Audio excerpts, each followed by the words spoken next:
Seri Yudasnya saya cut sebentar karena saya konsentrasi pada persepuluhan ya.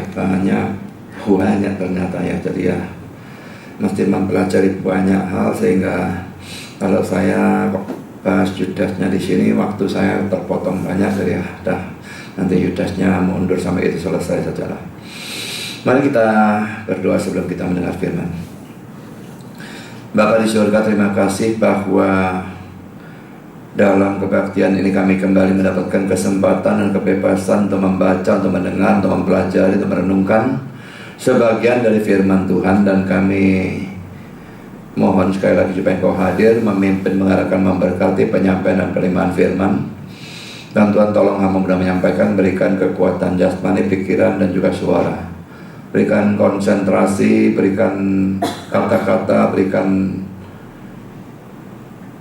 hikmat, berikan pengurapan, berikan apapun yang dibutuhkan supaya firman bisa sampaikan dengan baik, dengan benar, dan dengan sejelas-jelasnya. Tolong kami semua dalam mendengar, berikan kami juga hati yang terbuka, kerinduan, konsentrasi, terang.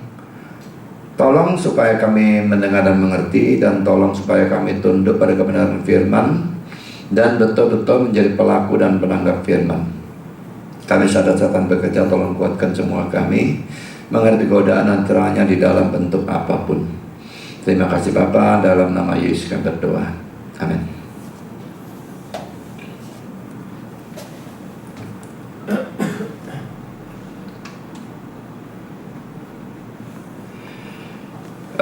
Kita melanjutkan pembahasan Injil Lukas pasal 9 ayat 1-6.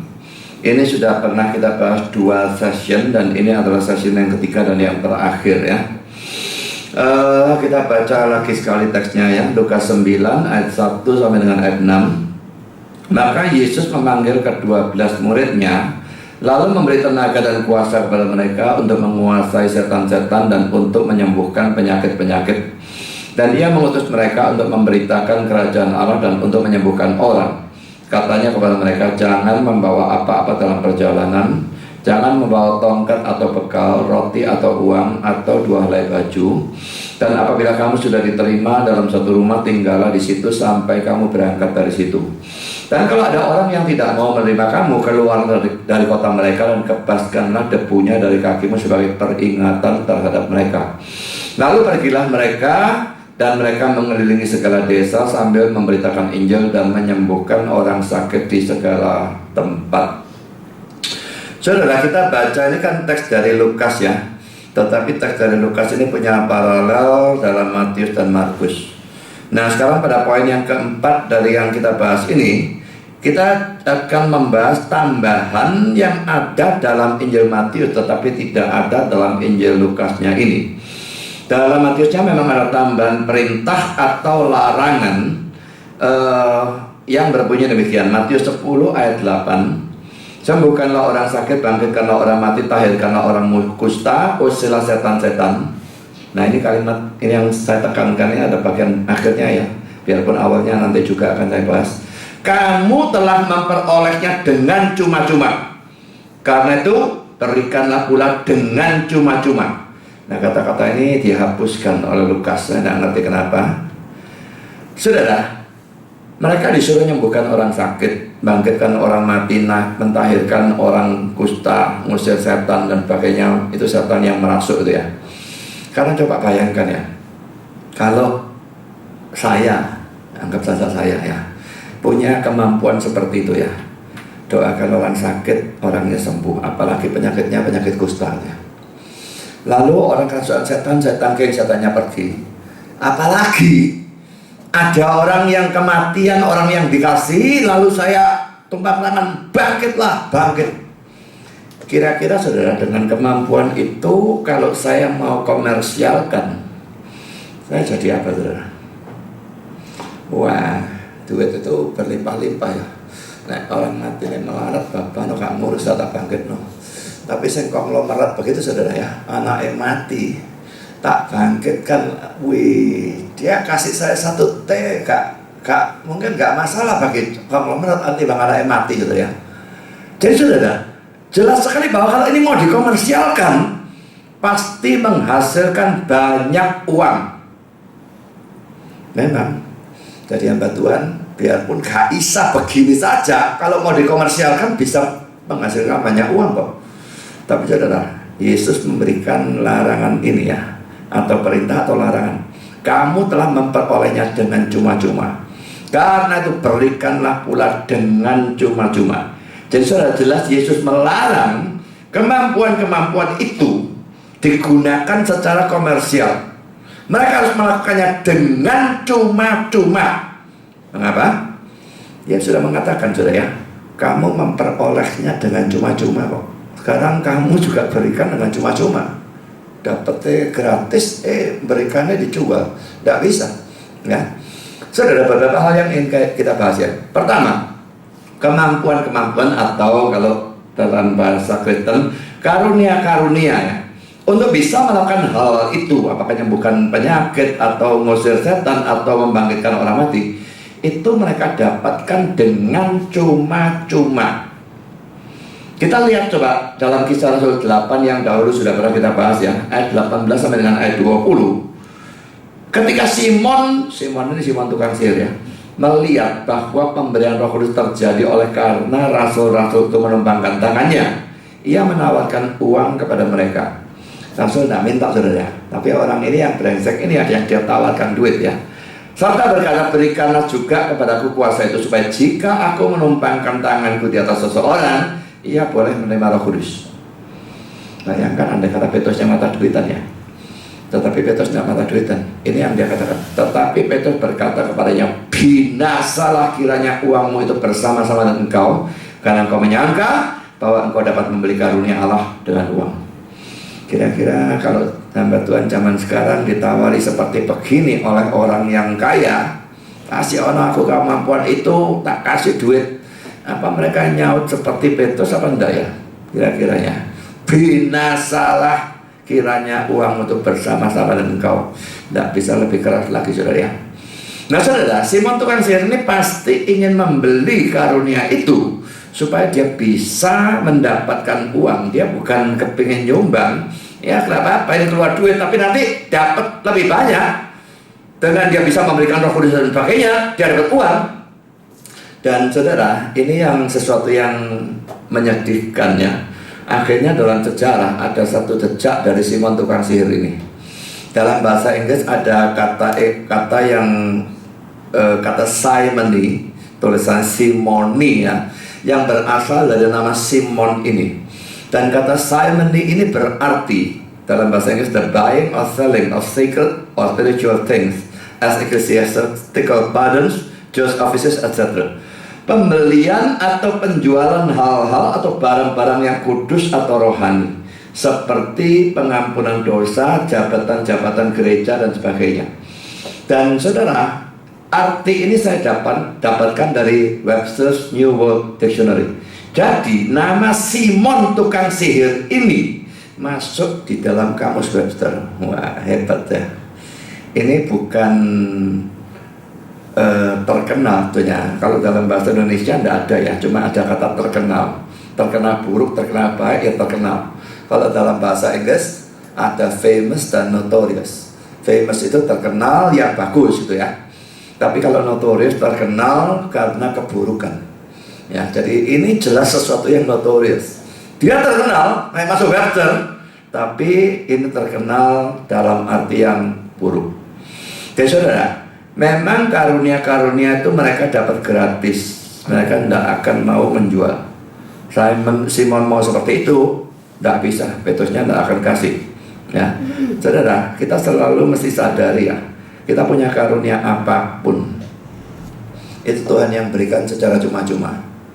Dan semua yang kita mampu lakukan, itu Tuhan yang beri. Ya. Kalau saya bisa khotbah, bisa ngajar dan sebagainya, itu Tuhan yang kasih.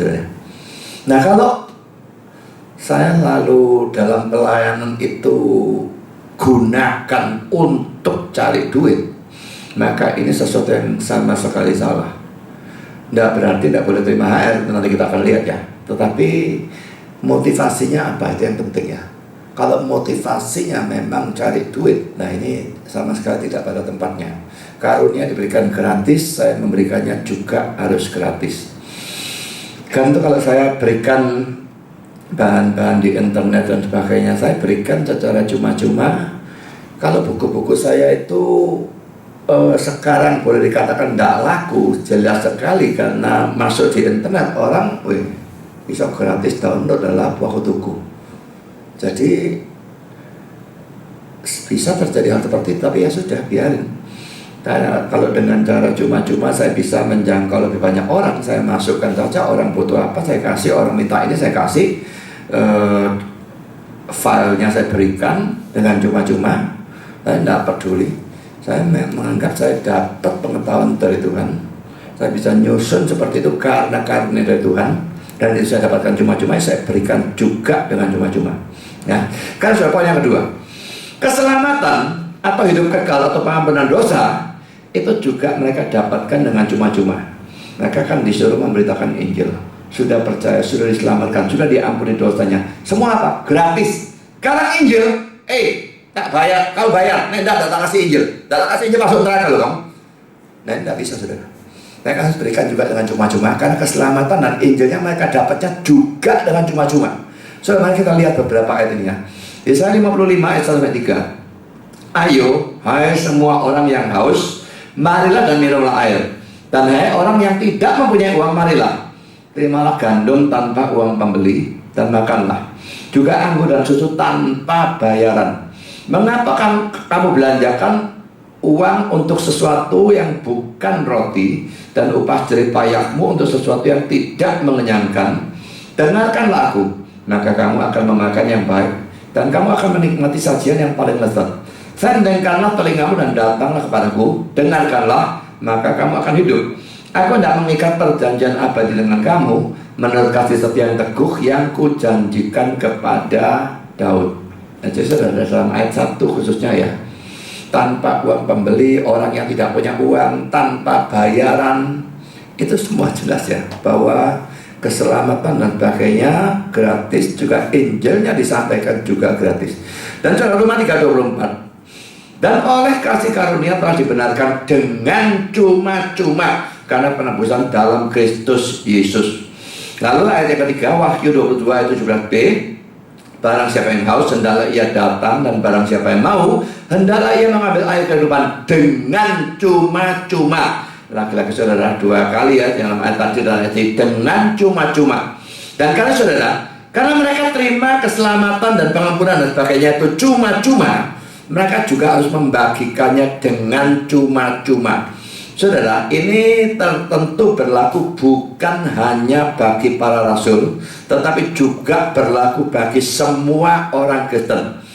Saudara, herannya ya, pada zaman sebelum reformasi, surat pengampunan dosa dijual oleh gereja Roma Katolik pada saat itu. Dan ini resmi dari gereja, saudara. Bukan hanya 1-2 orang yang sesat atau bagaimana lalu jual. Ini dari gereja. Saya tidak habis pikir ya, bagaimana mereka bisa mempraktekkan hal itu, jual surat pengampunan dosa. Dan si Tetzel yang gila itu mengklaim kalau begitu uang sering masuk, maka jiwanya orang dari api penyucian masuk surga. Dan dia mengklaim secara tidak tahu malu dia menyelamatkan lebih banyak orang daripada Petrus. Kenapa tidak daripada Yesus sekali? Tidak, kurang ajar orang satu ini. Ya. Lah, bagaimana mereka mengharmoniskan praktek mereka dengan teks ini? Saya kok yakin Tuhan sendiri tidak bisa harmoniskan ya. Setan maupun Tuhan tidak bakal bisa harmoniskan. Tapi tidak usah heran saudara, ajaran gereja Katolik yang gak ada dasar Alkitab dan bahkan secara frontal menentang ayat Alkitab itu banyak sekali. Ya, jadi mereka pada saat itu memang kekurangan duit, lalu mereka jual surat pengampunan dosa. Ini betul-betul sesuatu yang konyolnya bukan main. Tapi memang repot saudara, kita yang sudah selamat, kita menerima keselamatan gratis, maka kita memberikannya gratis. Mereka ini cilakanya, mereka belum pernah terima keselamatan. Soknya mungkin sudah pernah, tapi sebetulnya mereka jelas belum pernah terima keselamatan. Maka mereka tidak akan pernah bisa menghayati, aku terima gratis, aku berikan gratis. Lah terima gratisnya belum pernah. Tapi bagaimanapun mereka tahu ada ayat ini. Bagaimana mereka harmoniskan penjualan surat pengampunan dosa dengan ayat-ayat yang katakan cuma-cuma tanpa bayaran dan sebagainya. Itu sesuatu yang betul-betul tidak masuk akal. Jelas dilakukan orang-orang dan gereja yang tidak peduli sedikit pun terhadap firman Tuhan. Yang ketiga poin sih, saudara. Injil atau firman Tuhan juga mereka dapatkan dari Yesus dengan cuma-cuma. Waktu mereka ikut Yesus 3,5 tahun, Yesus tidak suruh bayar. Ini sekolah teologi ya, bayar. Saya tidak bilang sekolah teologi tidak boleh tarik seperti itu ya, karena mereka ada kebutuhan. Tapi Yesus tidak saat itu.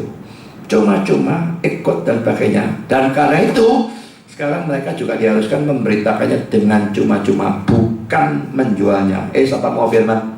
Aku pada rumahmu bayaran biro? Tidak ya.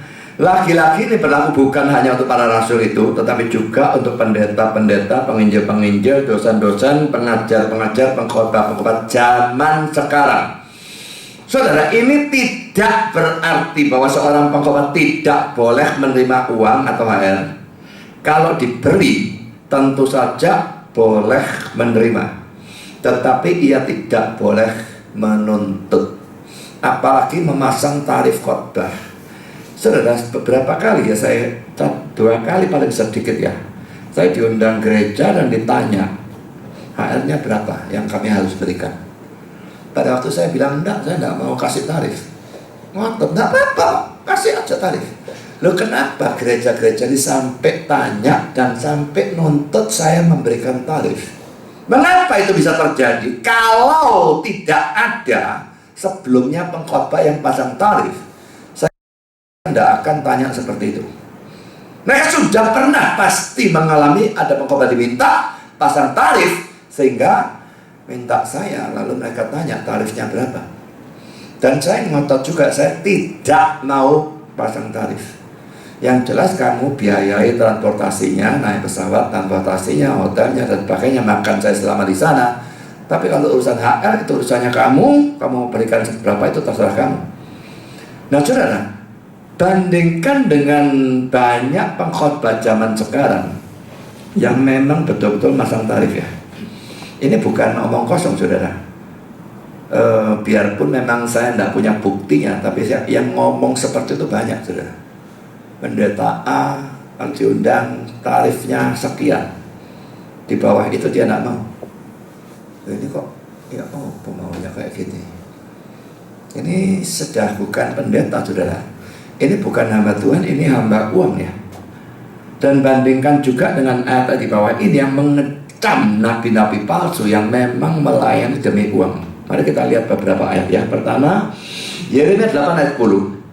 Sebab itu aku akan memberikan istri-istri mereka kepada orang lain, ladang-ladang mereka kepada penjajah.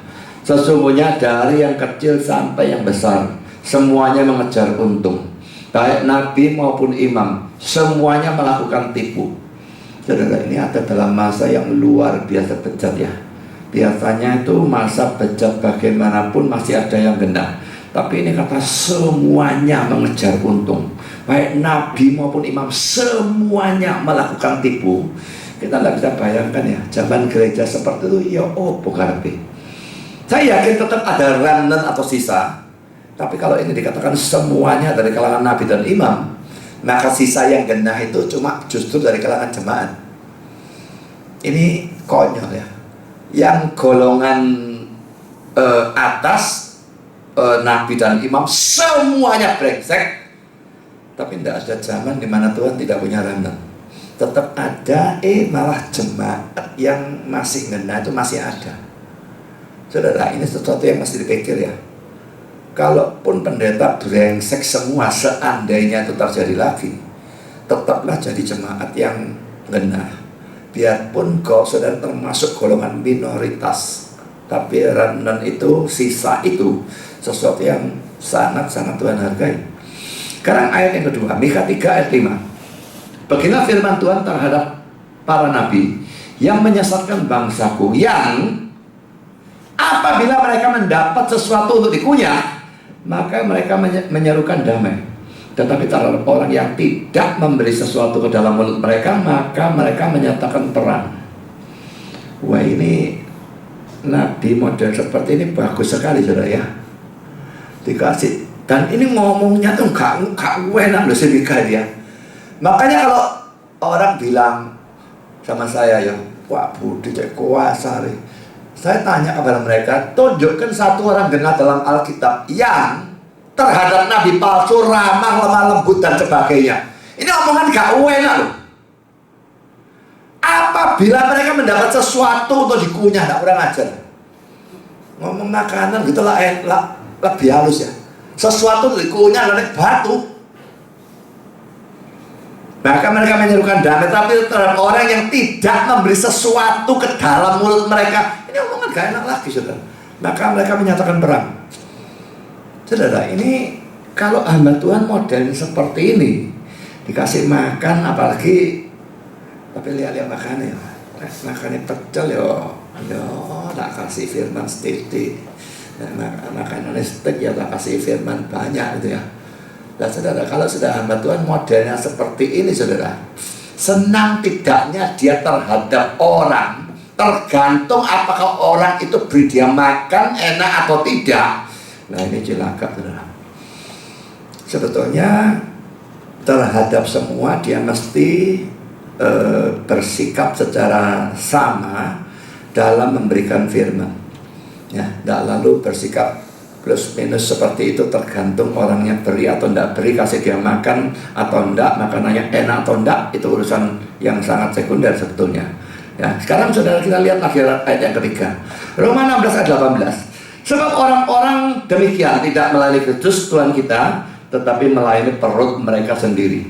Dan dengan kata-kata mereka yang muluk-muluk dan bahasa mereka yang manis, mereka menipu orang-orang yang tulus hatinya. Saya kira ayat ini yang dikutip sama Herlianto ya, dalam urusan persembahan persepuluhan itu. Katanya dia hamba-hamba Tuhan itu melayani perut mereka sendiri, lalu pokoknya yang menjalankan perpuluhan atau yang menyuruh jemaatnya memberikan persepuluhan.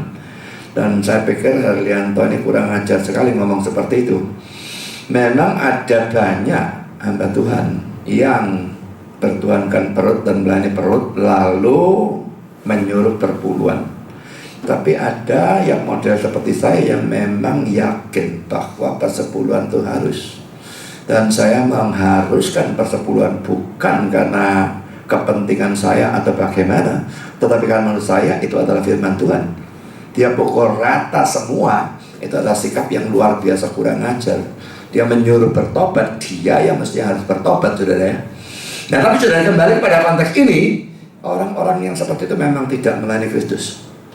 Kalau saudara melayani demi uang, kalau saudara bersikap baik kepada orang yang kasih duit atau kasih makan, bersikap buruk terhadap orang yang tidak kasih apa-apa, maka saudara bukan melayani Kristus, tetapi melayani perut saudara sendiri, melayani diri saudara sendiri. Dan saudara boleh digolongkan dengan nabi-nabi palsu ini. Yang keempat, saudara, Titus 1 ayat 11, orang-orang semacam itu harus ditutup mulutnya, karena mereka mengacau banyak keluarga dengan mengajarkan yang tidak-tidak, untuk mendapat untung yang memalukan. Mendapat untung yang memalukan. Dan ngajarnya bagaimana urusan belakang, pokoknya aku dapat untung. Saudara, banyak pendeta yang begitu ngadepi orang sugih itu, wah, komprominya besar sekali ya. Saya pernah mendengar satu pendeta mengajarkan benar ya, waktu khotbah benar dalam suatu acara PA atau persekutuan begitulah ya, dia ngajar benar, selamat hanya karena iman. Tapi di jemaat yang saat itu ada hadir orang yang sangat kaya dan bantah dia mati-matian, selamat itu perbuatan mesti ikut campur. Akhirnya dia berubah pandangan, dalam tanda petik berubah pandangan, dan dia mengajarkan keselamatan karena iman dan perbuatan, hanya karena dibantah oleh orang kaya. Orang kaya yang sama pernah bantah saya, tak ajak bantah terus sampai mati, saya gak ngurus, saya gak akan mundur satu sentimeter pun. Dan sampai sekarang dia memusuhi saya habis-habisan. Tersetan peduli amat saya dimusuhi, saya gak ngurus mau musuhi mau ndak. Saya tidak akan mundur dari ajaran seperti itu. Tapi ada yang, wah ini kira tak bantah, terus aku gak kayak itu, soro aku. Saudara, mau jadi hamba Tuhan atau mau jadi hamba orang, itu yang dipersoalkan ya. Lalu ayat yang terakhir di sini 2 Petrus 2:3, dan karena serakahnya guru-guru palsu itu akan berusaha mencari untung dari kamu dengan cerita-cerita isapan jempol mereka.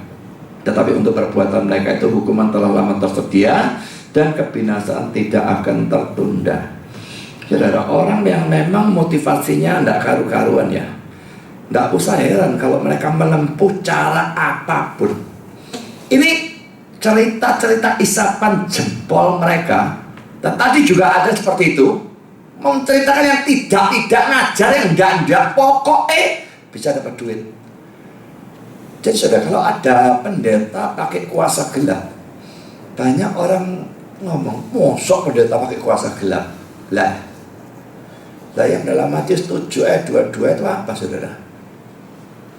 Mereka mengajar dalam nama Yesus, mereka menyembuhkan dalam nama Yesus, melakukan dalam nama Yesus dan sebagainya, tapi Yesus tidak pernah kenal mereka. Saudara, sangat banyak loh yang seperti itu, banyak. Jadi kalau mereka menyembuhkan, loh bukan pakai nama Yesus, tapi Yesus tidak kenal mereka, saya kok yakin itu pakai kuasa gelap. Dan barusan masuk di Facebook saudara, ya Roy mungkin tidak bisa lihat. Itu saya tidak tahu pendeta siapa, itu Benny Hinn saya kira, Benny Hinn ya, pokoknya dalam acara Benny Hinn, wah dia kebut jubahnya bak, orangnya buat wah bro, begitu gini, seluruh jemaat yang bagian kanan ini wambruk semua. Pakai apa mereka? Kenapa tidak ada hal seperti itu dalam Alkitab ya? Sekarang banyak, dan mereka begitu bangga dan merasa mereka punya kuasa dari Tuhan. Memang Tuhan gendeng kasih kuasa untuk geblakan anaknya sendiri. Sesuatu yang belas tidak masuk akal. Lalu kalau pendeta-pendeta tertentu membual, pergi ke surga, pergi ke neraka dan sebagainya, dan segala macam cerita-cerita konyol mereka bangkitkan orang mati, biarpun secara teoritis bisa kalau Tuhan mau. Tapi bagi saya mereka nggak berusaha. Dan tujuannya apa? Wah, dianggap sakti gitu ya. Dan karena dianggap sakti, banyak yang datang, ujung-ujungnya duit. Saudara, jangan merasa heran pendeta berdusta dalam khotbahnya dan menggunakan kuasa gelap dan sebagainya demi mendapatkan untung. Itu sangat banyak. Sangat banyak pada zaman sekarang. Karena itu jangan percaya pendeta hanya karena dia pendeta. Harus betul-betul diuji ajarannya bagaimana, motivasinya terutama dalam pelayanan itu bagaimana. Yang sekarang ini sangat banyak dan sangat buruk, itu adalah motivasi.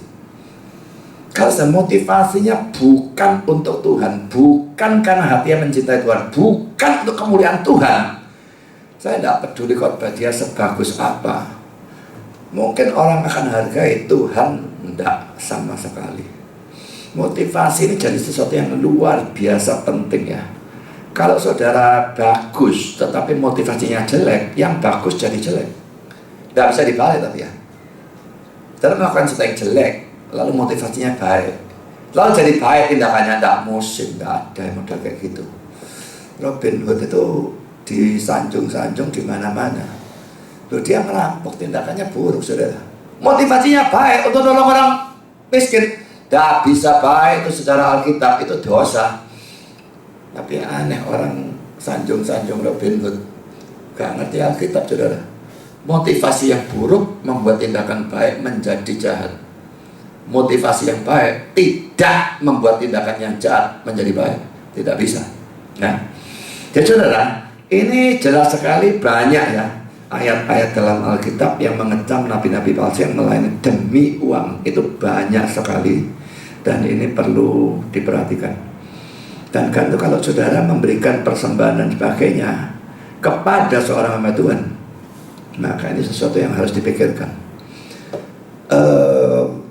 sekarang ini debat urusan persepuluhan dan sebagainya, kan ada orang yang tanya, boleh enggak memberikan ke gereja lain yang bukan gerejaku, bukan gereja tempat aku berbakti? Saya bilang boleh saja. Yang bilang enggak boleh siapa? Asal gerejanya gereja yang benar. Jangan berikan ke gereja yang tidak benar. Lah kalau memang tahu pendeta itu mata duitan dan saudara tetap memberikan ke gereja itu, apalagi tahu gereja itu sesat, tetap berikan. Loh, ini sama dengan nyumbang setan. Nah, ada orang yang bilang, pokoknya aku memberikan. Kalau dia salah gunakan, itu tanggung jawabnya dia kepada Tuhan. Saudara, itu sama seperti tindakannya Pontius Pilatus yang cuci tangannya. Saya nyalipkan kan situ tuh. Aku gak melo-melo, gak roh. Pokoknya cuci tangan, karepmu salib-salib no. Sing salah kamu. Apa memang sing salah kamu? Iya, kamunya salah. Tapi sing cuci tangan, gak melo salah. Tetap salah, saudara.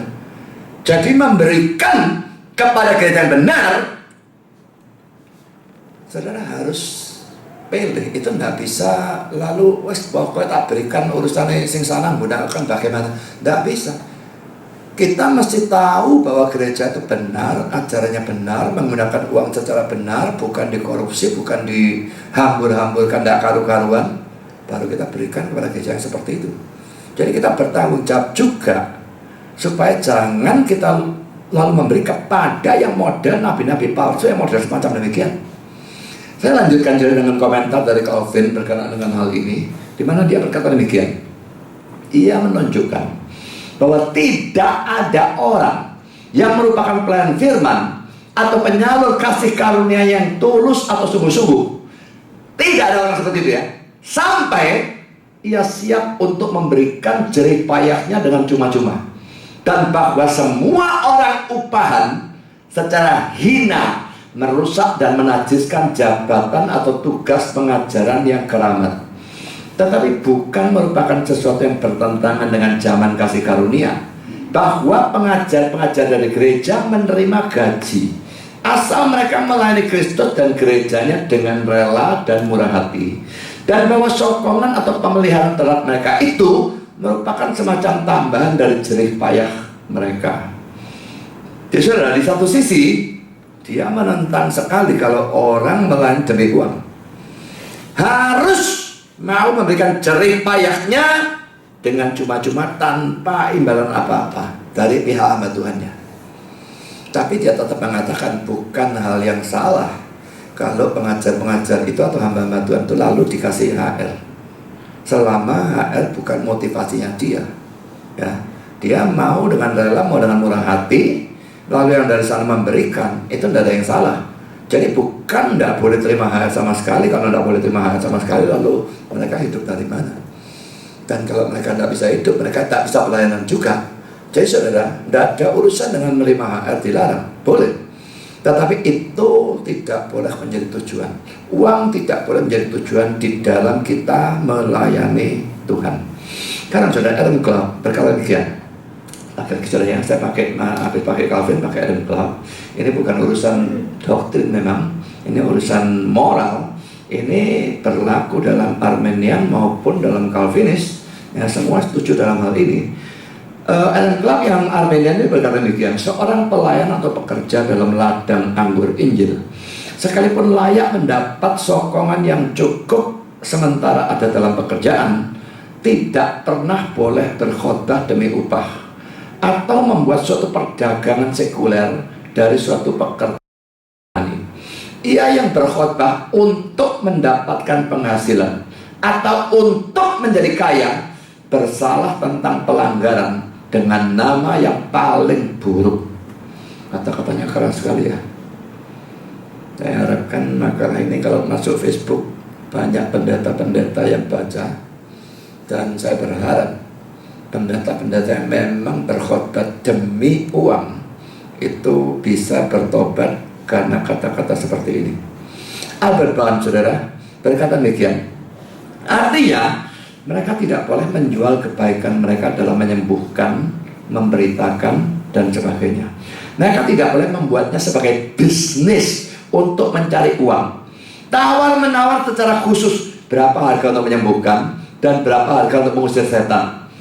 Tetapi hal ini, baik pada saat itu maupun setelahnya, tidak menghalangi mereka untuk menerima suatu sokongan atau pemeliharaan yang secukupnya. Lalu dia memberikan 3 ayat, saudara. Kita akan baca ya, tapi yang jelas semua 3 orang ini punya pandangan sama ya, Calvin, Adam Clarke maupun Albert Barnes. Jadi pelayanan demi uang tidak boleh, tetapi tidak berarti tidak boleh terima HR ya. Asal itu bukan menjadi tujuannya, jelas itu tidak jadi masalah. Kalau seperti orang yang pada saya ceritakan ya, dia memang masuk STT Jogja, Duta Wacana yang jelas STT liberal.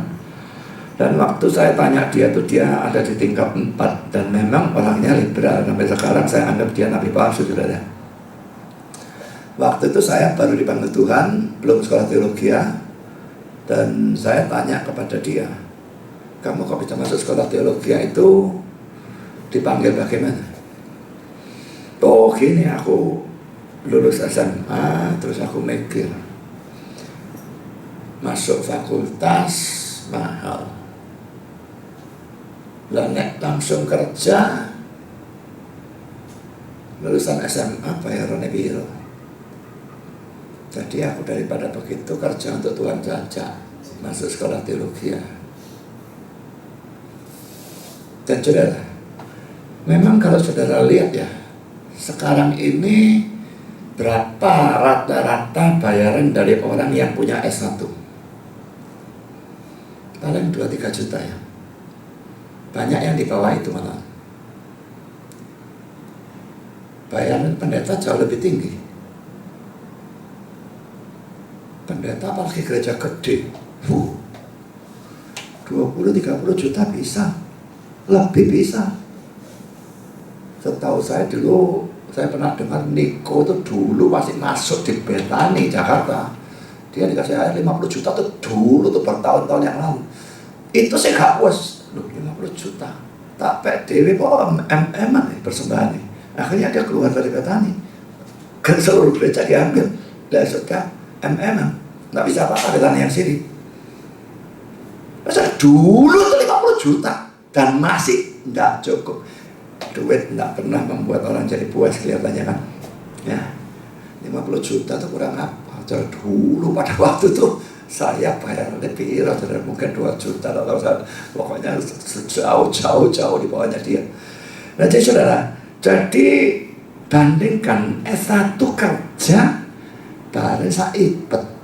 Orang 2-3 juta tuh, tidak usah 2-3 juta lah, 5 juta itu kalau saudara punya istri, punya anak 1 atau 2, 5 juta tuh melarat loh. Enggak gitu. Nah sekarang kalau mereka sekolah teologi jadi pendeta, gereja sedengan aja lah, sudah dicukupi ini, cukupi itu, semua dicukupi dan sebagainya, jauh lebih enak lah. Makanya zaman sekarang banyak orang jadi hamba Tuhan tanpa panggilan Tuhan. Mereka jadi hamba Tuhan sebagai profesi. Dan itu sangat banyak. Daripada S1 sudah sekolah setengah mati, nanti lulus bayarannya saipet, jadi pendeta saja, semua dicukupi, dikasih rumah, dikasih mobil. Nah saudara S1 gaji 5 juta, buk mimpi beli mobil, saudara, mobil-mobilan bisa.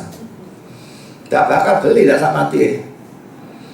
Jadi saudara, ini sesuatu yang konyol. Memang karena gereja beri mungkin terlalu banyak, akhirnya itu memancing orang-orang untuk jadi hamba Tuhan. Dan mereka jadi hamba Tuhan betul-betul demi uangnya. Tidak bisa saudara, saya bersyukur saya tidak pernah kepingin jadi pendeta. Dan keputusan akhir menjadi seorang pendeta itu karena saya yakin mutlak itu panggilan Tuhan. Kalau tidak, saya tidak akan jadi pendeta. Saya tidak ada kemungkinan saya jadi pendeta dengan motivasi untuk duit. Saya tidak kepingin belas kok jadi pendeta gendeng. Waktu itu pemikiran saya begitu. Saya tidak berani berdiri di muka umum. Dan saya tidak kepingin belas jadi pendeta. Tapi saudara, banyak orang pikiran lain. Mereka pikiran duit. Pada zaman saya dulu itu tidak ada hal seperti itu. Zaman sekarang itu banyaknya luar biasa. Mari kita melihat beberapa ayat yang diberikan oleh Albert Barnes. Lukas 10 ayat 7, tinggallah dalam rumah itu, makan dan minumlah apa yang diberikan orang kepadamu, sebab seorang pekerja patut mendapat upahnya. Janganlah berpindah-pindah rumah. Artinya jangan cerewet, sana lebih enak kok, makanan lebih enak, apa dan sebagainya, pindah. Sana lebih enak lagi, pindah lagi. Nah itu yang tidak boleh ya. Karena 1 Korintus 9 ayat 4 sampai 18. Tidakkah kami mempunyai hak untuk makan dan minum? Tidakkah kami mempunyai hak untuk membawa seorang istri Kristen dalam perjalanan kami seperti yang dilakukan rasul-rasul lain dan saudara-saudara Tuhan kita dan saudara Tuhan dan Kefas?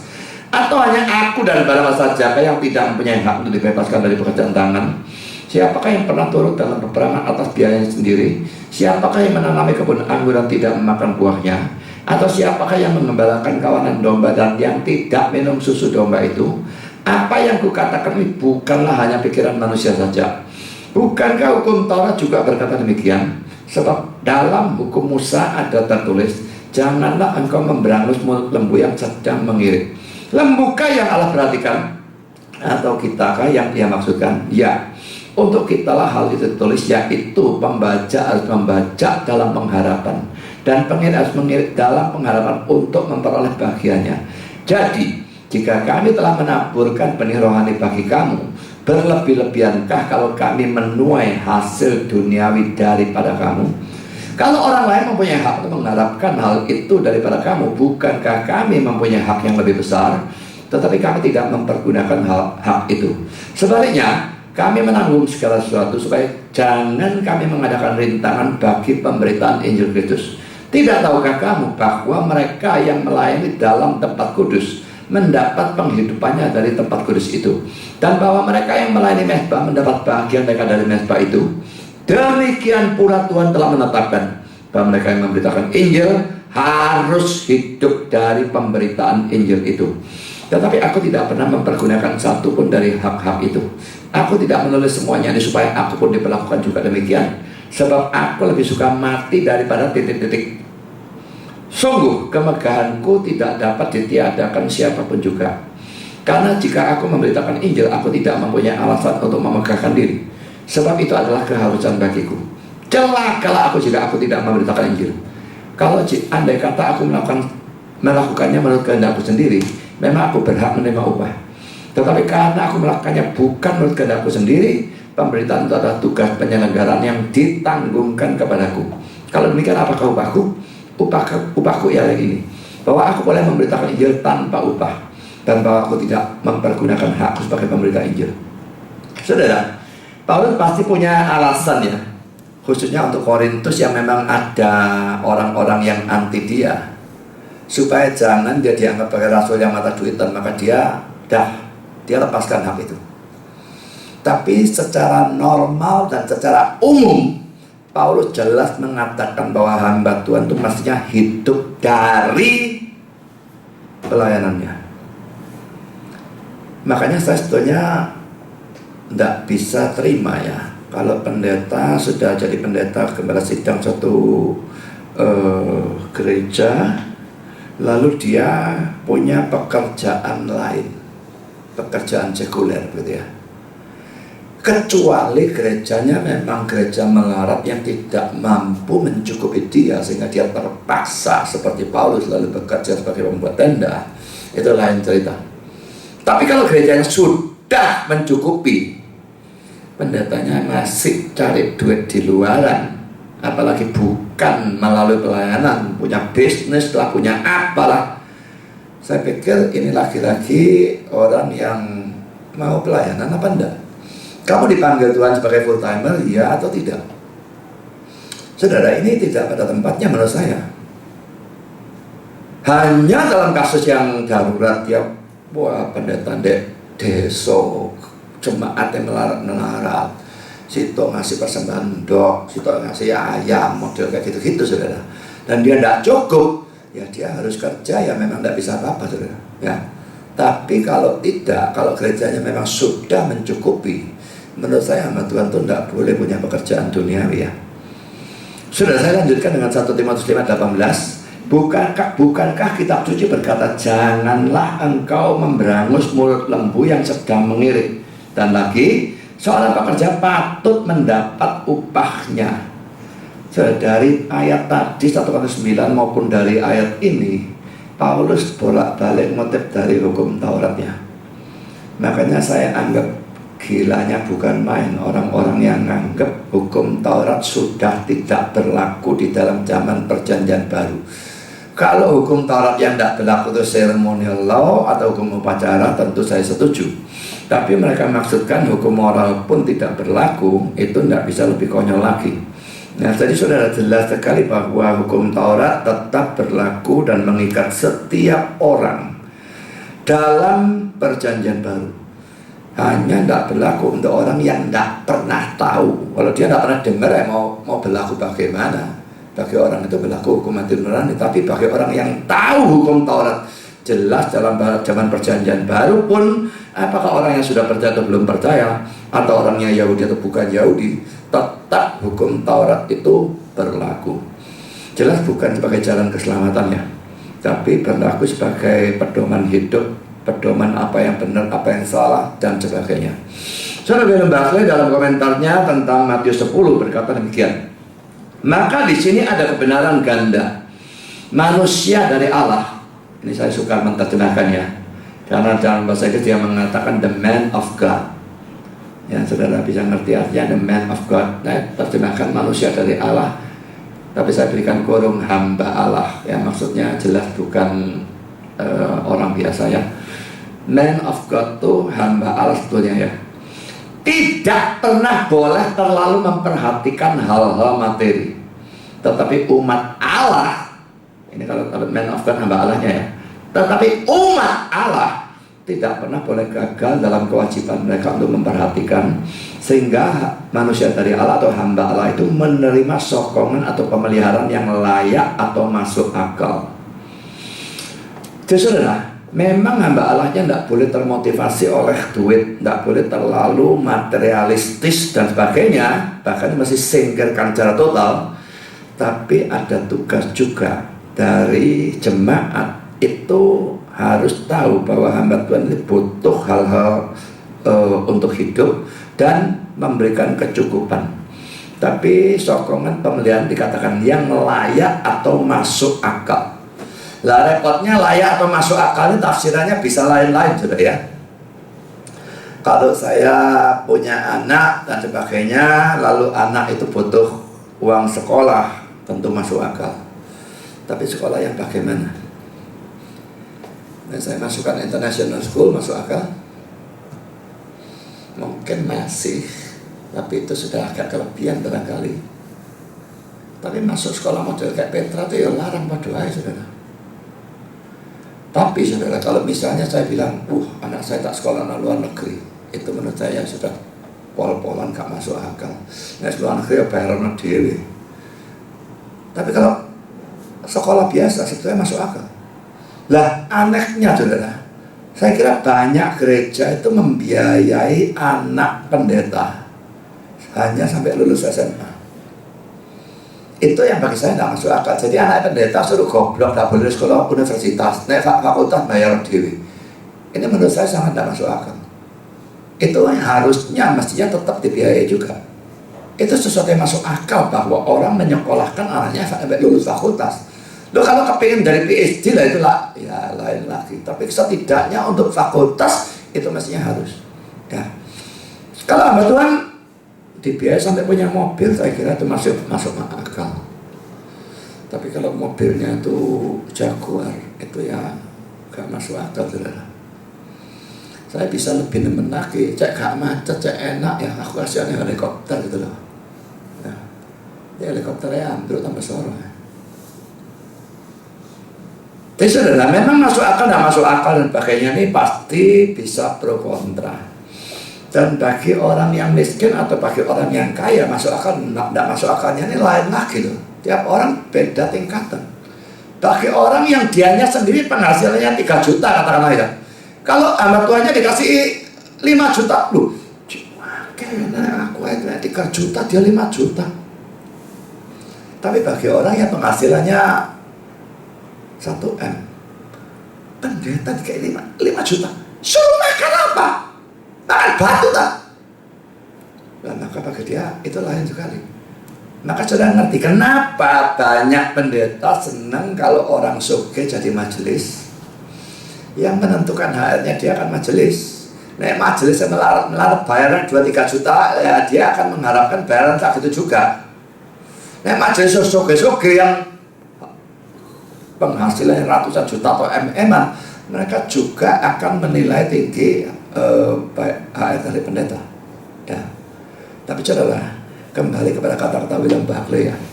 Memang hamba Allah tidak pernah boleh terlalu memperhatikan hal-hal materi. Tapi jemaatnya tidak boleh gagal dalam kewajiban mereka untuk memperhatikan, mencukupi kebutuhan dari hamba Tuhan selama itu sesuatu yang masuk akal. Memang masuk akalnya bisa diperkontrakan, tetapi tetap ini suatu prinsip. Masuk akal itu harus diberikan. Tidak bisa lalu hamba Tuhannya dibiarkan terlantar, tidak punya penghasilan. Jadi adalah seperti dalam zaman perjanjian lama pada waktu persembahan persepuluhan tidak diberikan, orang-orang Lewinya terpaksa bekerja di ladang, mereka tidak bisa melayani. Akhirnya yang berantakan apa? Yang berantakannya gerejanya. Jadi saudara memberikan kecukupan kepada hamba Tuhan harus supaya mereka bisa konsentrasi penuh.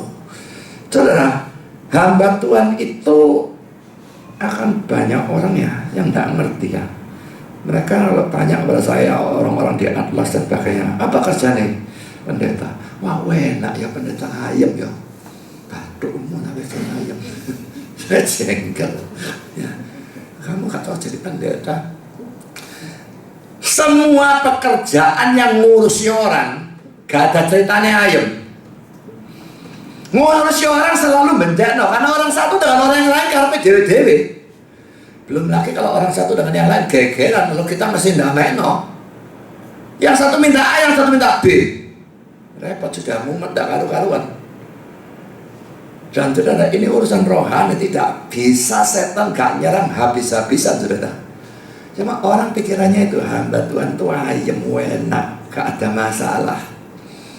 Padahal saudara jadi hamba Tuhan itu masalahnya justru luar biasa banyaknya. Saya problem begitu banyak, urusan penyakit lah, alergi lah, apa ini itu segala macam. Dan mulai tadi malam saya baru tahu gigi saya ini tidak ngerti kenapa rengat ini. Nah, saya bingung mati aku ini. Selama ini yang dicabut itu cuma yang belakang-belakang, muka gak. Nah, kadang ini muka ini masih cabut, saya besok akan ke dokter gigi, katanya masih cabut apa enggak. Dan ini cabut, wah ganti gigi palsu lagi nih. Gigi palsu gak murah saudara. Dan bukan urusan murah, gak murahnya yang jadi masalah. Gak enaknya pakai.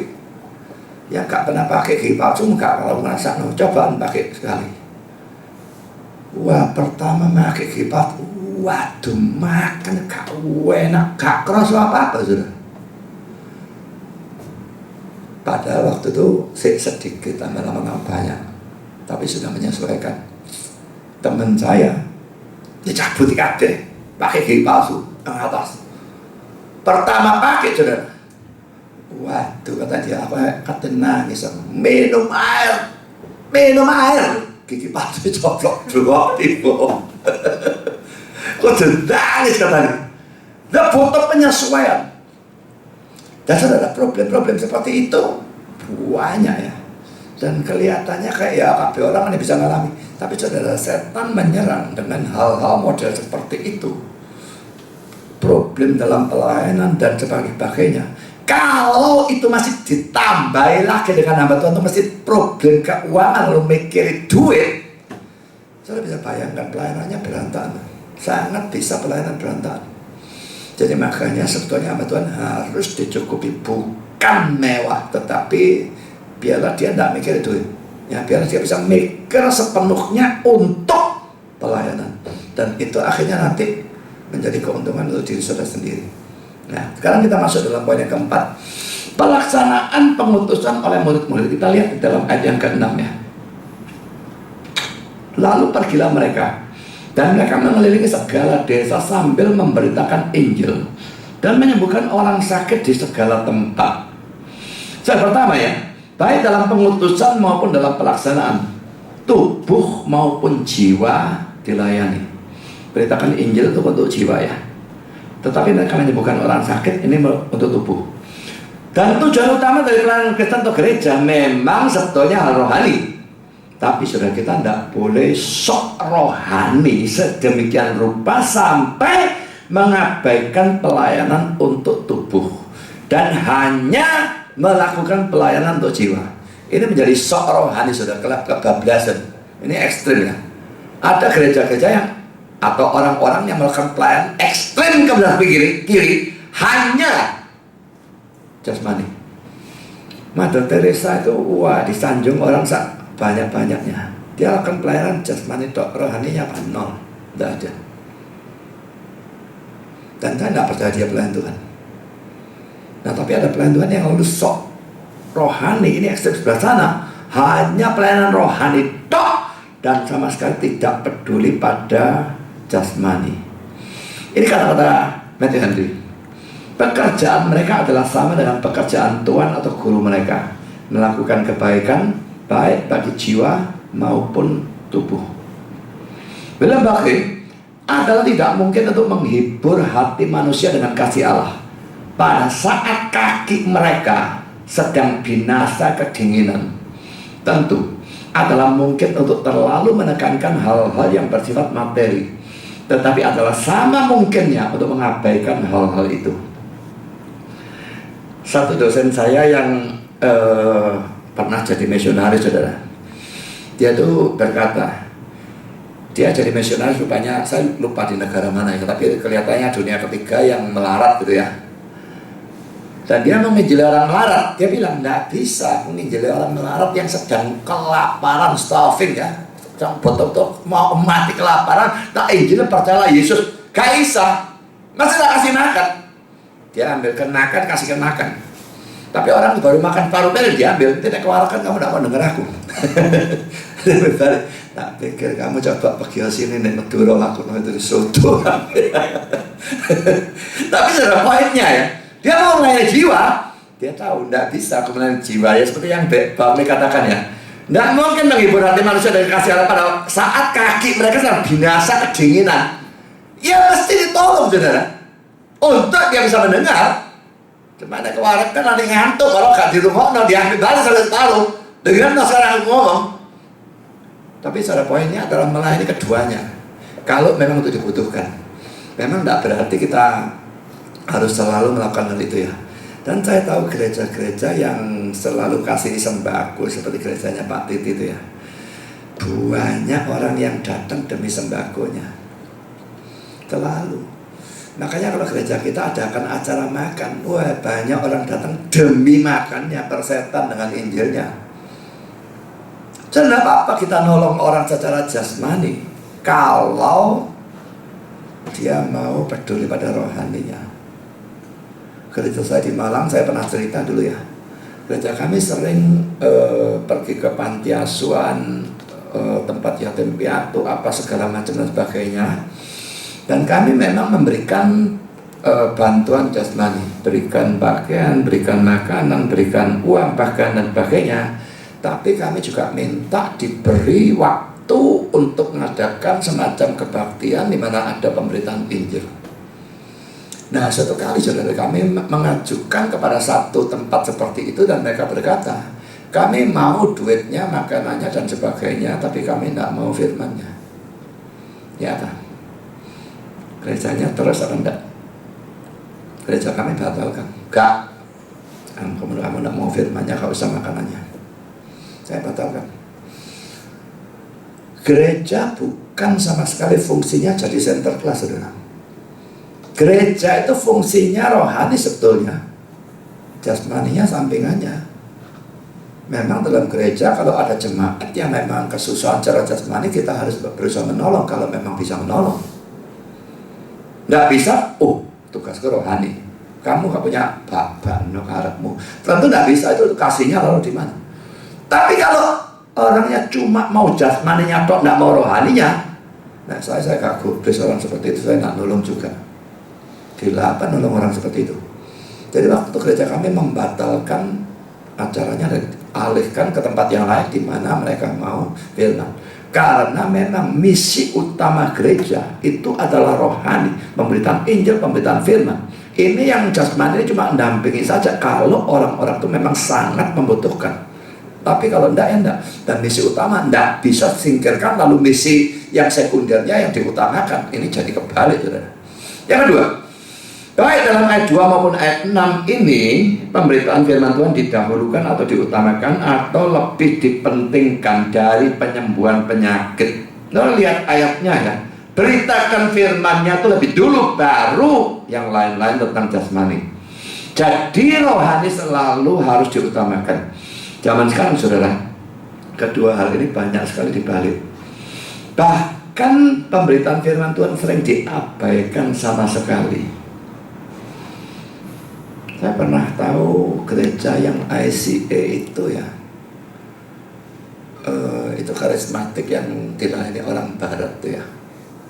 Saya tidak ngerti kenapa, tapi pokoknya saya diberitahu, dan ini pemberitahuan yang pasti tidak ngawur ya. Setiap Natal tidak ada firman. Dan saya tidak ngerti kebiasaan itu atau tradisi itu muncul dari mana. Ada acara Natal, kebaktian Natal, tidak pernah ada firman Tuhannya kalau Natal. Loh, saya pikir Natal ini tidak diperintahkan dan kita melakukan itu supaya kita bisa nginjil kok. Tahu-tahu justru ada Natalan tapi tidak ada firmannya. Ini lucu dari mana? Kekonyolan apa yang terjadi itu? Juga kalau saudara misalnya pergi ke gereja Mormon, saya pernah beberapa kali pergi ke gereja Mormon yang Surabaya, ada dua kan ya, satu Jalan Ratna, satu di bundaran tol Majen Cungkono itu ya. Saya pergi dua-dua dan beberapa kali pergi ke sana, dan aneh, saudara. Nek hari biasa yang khotbah 3 orang. 3 orang khotbah itu masing-masing khotbah antara 10-15 menit. Dan tumpang tindih, tidak karu-karuan. Tapi anaknya ada 1 minggu dalam 1 bulan. Saya lupa minggu keberapa. Pokoknya ada 1 minggu tertentu, tidak tahu minggu kedua atau minggu tertentu dalam 1 bulan tidak ada khotbah. Saya pikir ini apa maunya itu loh. Gereja tidak ada khotbah, ini mau jadi apa gitu loh. Kalau kita acara PA, tidak ada puji-pujian, tidak ada masalah dengan itu, saudara. Tetapi tidak ada khotbah.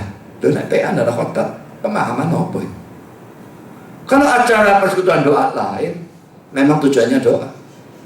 Kebaktian atau PA, firman Tuhannya harus diutamakan, tidak bisa tidak. Ya, jadi jangan lalu buang firman atau utamakan yang sekuler, utamakan yang jasmani. Itu sama sekali tidak pada tempatnya. Melville Gallenhuys itu mengatakan demikian. Tindakan melakukan mujizat-mujizat merupakan hal terpenting kedua. Pemberitaan kerajaan harus tetap menjadi tujuan utama.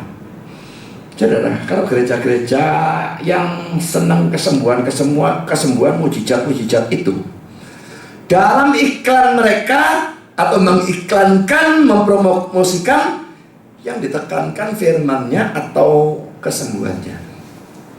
Lihat saja Yesaya Pariaji. Wah, terkenalnya Yesaya Pariaji tentang ajarannya gak ada. Terkenalnya apa? Minyak urapan. Untuk apa minyak urapan?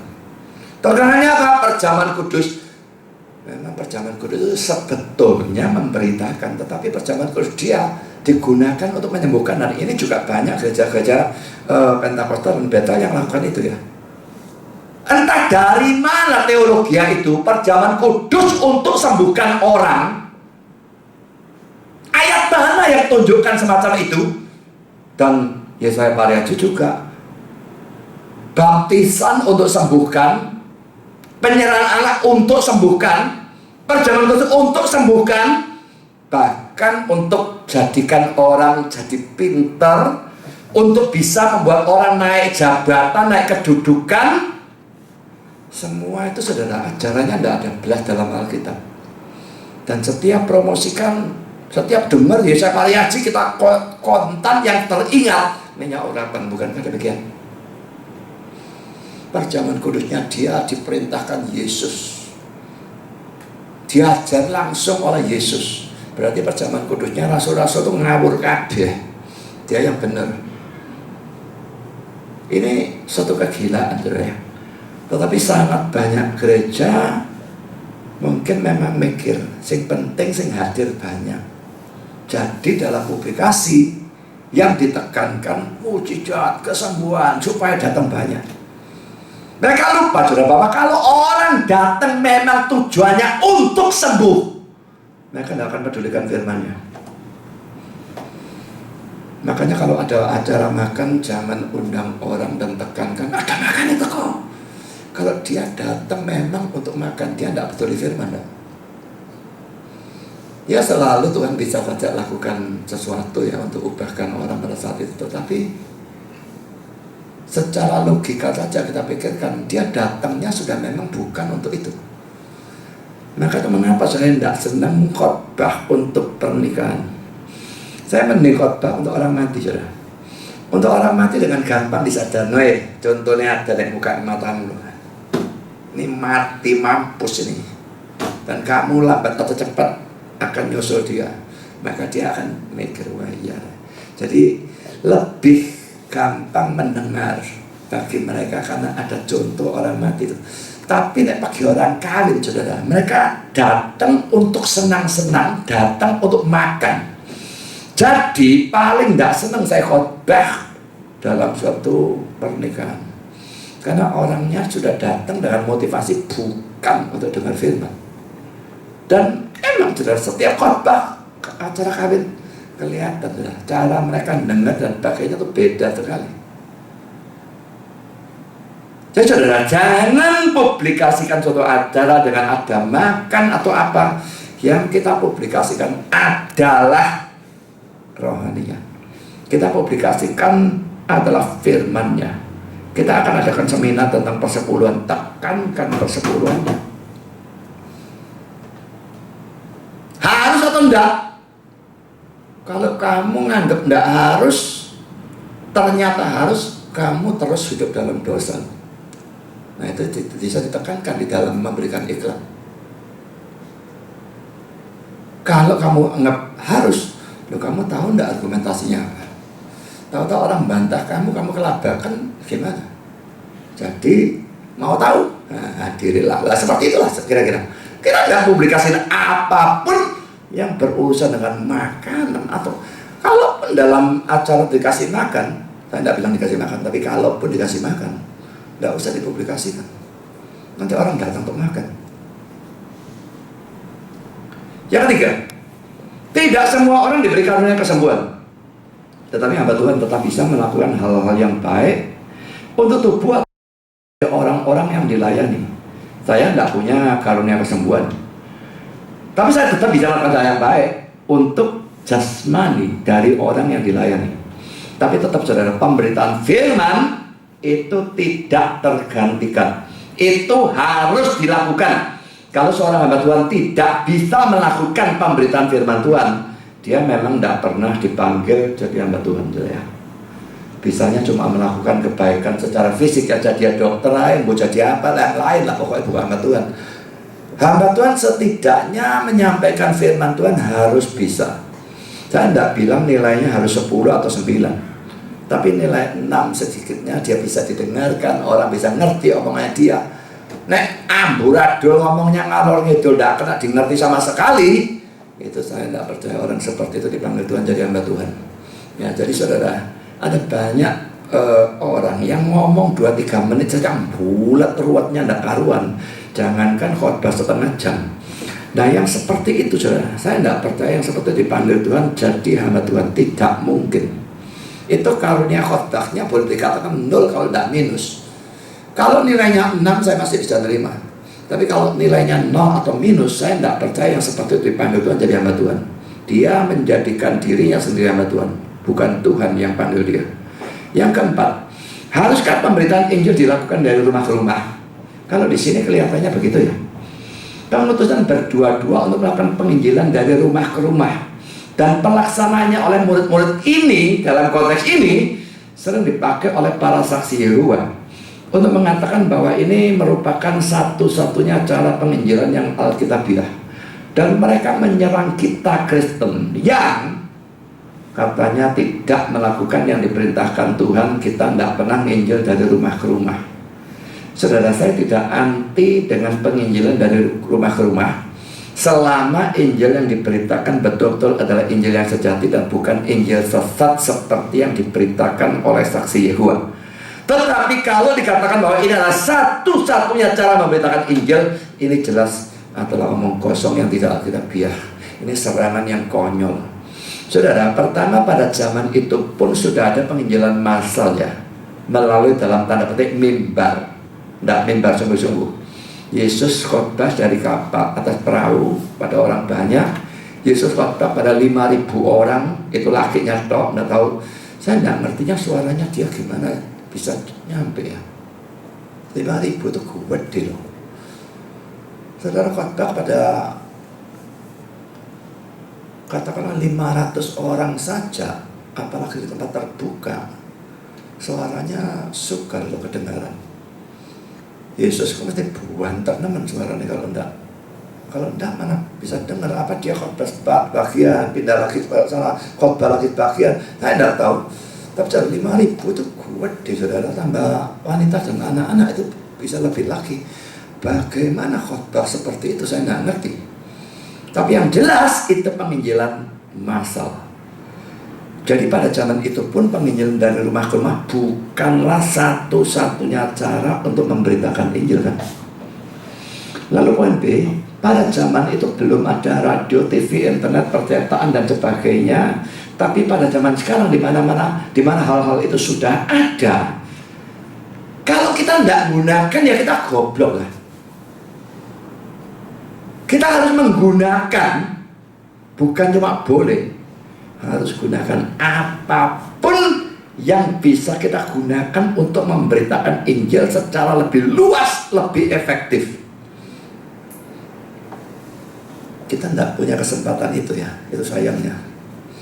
Kalau di Kupang, Ezra punya kesempatan itu, masuk radio, dan setiap saya ke Kupang saya juga khotbah di radio, layani tanya jawab di radio dan sebagainya. Lebih-lebih TV, wah, saya pernah satu kali di Bali masuk di TV, tapi selain itu tidak ada kesempatan. Ya, gereja Pak Tong karena besar dan sebagainya, kaya bisa masuk TV dan sebagainya, tapi saya lihat aduh acaranya mengenaskan. Tapi saudara, kita setidaknya kalau misalnya bisa radio TV, tentu kita gunakan dan tentu gunakan untuk nginjil. Saya tidak akan ngajar dulu, nginjil dulu. Kenapa nggak ngajar, ada apa? Tapi internet, percetakan, kalau kita bisa gunakan, kita gunakan. Kita gunakan DVD, kita gunakan MP3, kita gunakan rekaman, kita gunakan YouTube, kita gunakan Facebook dan sebagainya. Zaman sekarang hal ini bisa digunakan, kenapa tidak digunakan? Harus menggunakan, bukan hanya boleh, tetapi harus menggunakan. Saudara, kalau nginjil takut ya, mungkin ya kalau tidak terbiasa nginjil ya, nginjil pribadi ketemu ini ya, takut, wah nanti dibantah apa, nanti orangnya ngamuk. Tapi kalau melalui Facebook dan sebagainya kan lebih enak sih sebetulnya. Memang bisa ngamuk, tapi kan gak ketemu, ada ketok Pak, ngamuk ya tinggal nak semari, nggak gampang. Nah, saya gak senang blokir habis perkara. Saya tak blokir ada 1.000 be. Udah lihat daftar blokir saya membeli. Wah, ada mari-mari tuh. Wow, ini gak karu-karuan. Orang pokoknya gak kena blokir. Saya rasa ini gak ada gunanya blokir. Hanya saya jelaskan, sudah jelas. Gak ngerti, oh ini IQ-nya 30 blokir. Saya gak mau, saya jelas. Nah, ini buat waktu saya tak. Biar ndak ada geger, tak, pokoknya ndak gunanya. Ini memang IQ jongkok ini ndak bisa ngerti firman Tuhan. Sudah gak usah ngesel-ngeselnya aku.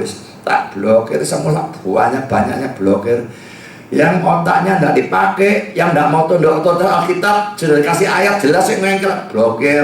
Buangi apa? Banyak tak karu-karuan. Tapi saya tetap mau beritakan kepada orang yang serius mau dengar. Kalau dia serius mendengar dan saya melihat keseriusannya, saya layani biarpun mati-matian bagaimana terus saya layani. Ya, teman saya tidak mau buang tenaga saya dan waktu saya secara sia-sia melayani orang yang tidak karu-karuan, makanya saya blokir semua. Itu yang saya lakukan saat ini. Dan saya gunakan internet dan sebagainya. Main Facebook kenapa tidak mau gunakan? Silakan gunakan. Dan kalau saudara ditanya tidak bisa jawab, tanya sama saya. Saya tidak bilang bahwa saya bisa jawab semua, tetapi saudara kita berusaha setidaknya. Ya, setidaknya beritakan Injil dan sebagainya. Saya sering masukkan buat apa ya, kayak thread atau lapak gitu ya, masukkan file dan sebagainya. Tapi kan saya setiap masukkan ke grup-grup lain itu susah. Kadang-kadang masuk grup lain itu nggak senang sama saya, dia tolak gitu ya. Atau tidak senang bahannya, dia tolak. Nah saudara bisa masuk grup-grup lain dan sebagainya, lalu share, masukkan grup ini, share di wall saudara dan sebagainya. Maka saudara membantu saya di dalam melakukan pemberitaan Injil. Kita melakukan, menggunakan internet dan sebagainya, semua yang canggih-canggih ini kita tidak gunakan, itu ruginya bukan main menurut saya. Nah ini poin yang kelima. Sekarang poin keenam. Jangan menganggap remeh pelayanan dari murid-murid Yesus ini. Seakan-akan ini hanyalah pelayanan dari orang-orang yang tergolong kerucuan gitu ya. Orang yang masih baru, masih hijau, masih goblok. Saudara, yang memegang peranan bukan orangnya, tetapi Allah yang menggunakan mereka selalu seperti itu ya. Jadi ingat baik-baik ya. Apakah saya orang senior atau Roy yang masih junior atau lebih lagi jemaat yang lebih bawah lagi yang pengetahuannya masih lebih sedikit lagi, berhasil atau tidak itu tidak tergantung orangnya sudah matang atau orangnya masih hijau. Keberhasilannya tergantung dari yang menggunakan. Jadi ini sebetulnya membuat saudara sebetulnya tidak pernah boleh merasa minder. Pak Budi nginjil, aku nginjil yo. Pak Budi lah, aku gak usah lah. Loh siapa tahu Tuhannya gak mau pakai saya, Tuhan mau pakai saudara. Biarpun saudara lebih hijau atau lebih bodoh atau apa, tapi Tuhan mau pakai saudara. Saudara, gak tergantung yang nginjili, bahkan gak tergantung yang diinjili. Yang pegang peranan terutama di atas segala-galanya adalah Allah yang menyertai, membimbing dan atau dia mau memberkati atau tidak, itu semua tergantung dia. Cara William Hendrickson berkata demikian, tidakkah Spurgeon menganggap pertobatannya berasal dari sebuah khotbah yang dikhotbahkan kurung buka dengan berkat Allah kurung tutup di sebuah chapel kecil oleh seorang awam? Apa yang kecil di mata manusia bisa sungguh-sungguh sangat penting di mata Allah. Bayangkan Spurgeon itu bertobatnya karena khotbah dikhotbahkan bukan di gereja besar, chapel. Chapel itu kayak apa ya, chapel bukan semi. Biasanya sekolah-sekolah punya chapel itu ya. Ya bukan gereja sebetulnya ya. Ya macam semi gereja gitu ya. Dan orang awamnya khotbah lagi ya. Bertobat menghasilkan Charles Haddon Spurgeon. Orang yang luar biasa, top luar biasa terkenal. Kalau saya tidak salah, D.L. Moody juga seperti itu kalau saya tidak salah. Saya lupa persisnya D.L. Moody atau siapa ya itu. Tapi orang top juga ya. Dia khotbah, dia bertobat itu pada hari itu sebetulnya yang khotbah itu ada, tapi entah bagaimana tahu-tahu berhalangan. Dan yang menggantikan khotbah adalah seorang penatua gereja yang hampir-hampir tidak bisa berdiri karena dia sedang mabuk. Tapi kepaksa pendetanya gak ada. Penatua yang mabuk di khotbah, gak ada yang dapat berkat kecuali satu anak kecil yang duduk di depan. Dan anak itu menjadi, ya ini atau D.L. Moody atau siapa, saya kira D.L. Moody, menjadi orang yang dipakai Tuhan secara luar biasa. Ini bukan berarti nek ndak ada pengkhotbah cari sing mabuk ya, gendeng saudara ya. Jangan ngawur aja nerapno ya. Tapi kalau orang mabuk bisa dipakai, apalagi orang yang pikirannya gak mabuk ya. Jadi saudara, memang Tuhan sering kerja dengan cara-cara yang aneh ya. Maka itu kalau saudara pengkhotbah awam atau saudara merasa pengetahuannya tidak terlalu banyak, saudara juga bukan orang yang terlalu pintar, saudara bukan orang yang terlalu pintar debat dan sebagainya, jangan minder di dalam memberitakan firman Tuhan atau Injil. Biarpun saudara itu jemaat, jangan anggap rendah diri saudara sendiri seakan-akan Tuhan tidak bisa pakai saudara. Ya. Dan juga kalau saudara mendengar firman Tuhan diberitakan oleh orang awam, juga jangan pandang rendah. Roy tidak punya gelar, karena dia tidak mau gelar. Mau buat skripsi dia tinggal sekolahnya. Dia bukan pendeta, bukan apa, tidak ada gelar. Lalu saudara pandang rendah dia. Kalau kadang-kadang tahu-tahu saya tidak bisa, Roy gak bisa. Siapa ya si khotbah wis Pak Yo atau Bu Dorja atau siapa Mbok Rudi tak sama. Wadah si khotbah model kayak gini. Lah saudara, itu secara logis ya memang kalau digantikan orang biasa itu memang kemungkinannya sih kita terima berkat lebih sedikit. Tapi tetap ya, kalau Tuhan tahu-tahu mau yang lain, maka itu bisa jadi yang seperti tadi itu ya. Bertobat gara-gara pengkhotbah awam, bertobat gara-gara orang mabuk khotbah, lalu dia jadi orang yang top, bisa sekali. Ya. Jadi saudara, kalau tahu-tahu yang khotbah itu adalah orang yang rujukan, ingat ya, selalu ingat Tuhan yang penting. Tuhan mau pakai, dia bisa jadi berkat yang luar biasa. Yang ketujuh dan yang terakhir, murid-murid diutus untuk melakukan pelayanan dan mereka diperlengkapi untuk hal itu. Dan mereka mau melaksanakannya. Saudara juga diutus untuk melayani dan saudara pasti juga diperlengkapi untuk itu. Tapi persoalannya cuma satu ini, saudara. Maukah saudara melaksanakan pelayanan itu? Tuhan memberkati saudara. Amin.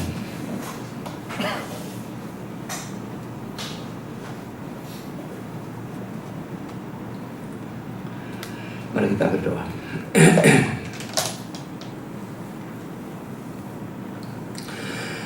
Bapa di surga, terima kasih Engkau sudah pimpin serta berkati dalam sepanjang acara firman. Kami sudah 3 session sampai selesai membahas Lukas 9:1-6, pengutusan murid-murid dan semua hal-hal yang bersangkutan dengannya. Kami percaya bukan hanya mereka diutus, kami sebagai orang percaya juga Engkau utus. Dan sebagaimana Engkau memperlengkapi mereka, Engkau juga memperlengkapi kami. Mungkin kami punya ladang pelayanan yang berbeda, bahkan jenis pelayanan yang berbeda. Tapi Tuhan tolong supaya kami mau menyerahkan diri untuk melayani. Juga tidak merasa minder. Dan selalu mengingat bahwa Engkau yang berperan dalam berhasil atau tidak berhasilnya pelayanan kami. Bila kami menyediakan diri, melakukan dimanapun bisa kami lakukan, melakukan sebaik mungkin, dan menyerahkan hasilnya kepada Engkau. Terima kasih Bapa, dalam nama Yesus kami berdoa. Amin.